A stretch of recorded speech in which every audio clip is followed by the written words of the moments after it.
LIC music present mix by Deepak Deewana DJ क्रांति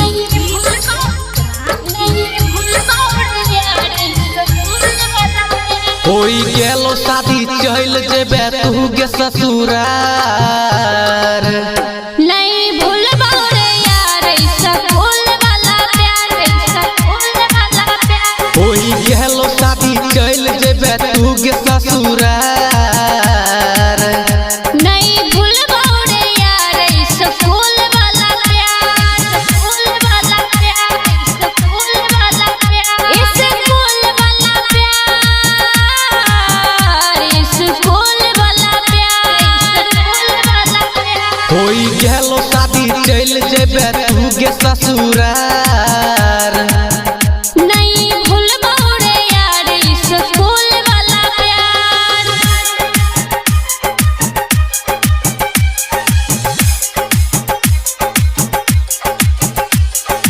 DJ क्रांति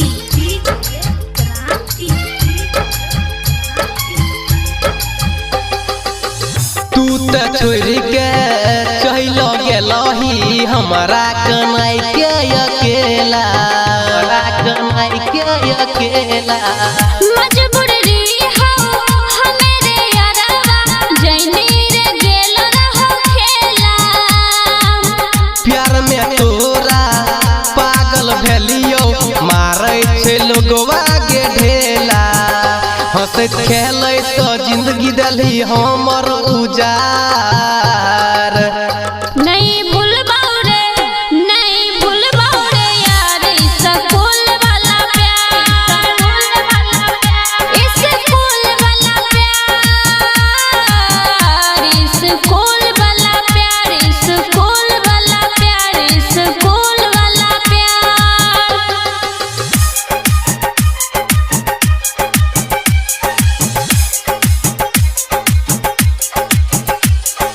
DJ क्रांति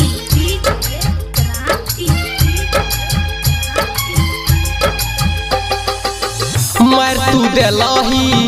दिलवा पर धोखेबाजी के गेबान सच कहै छौ संजना रे बात तू लेने रे मान भूल के तोरा जी नहीं पैबौ तो देबो हमहू गे जान राजू रंजन के देलही गे तू बिगार नहीं भूलबा रे यार ऐसा फूल वाला प्यार ऐसा फूल वाला प्यार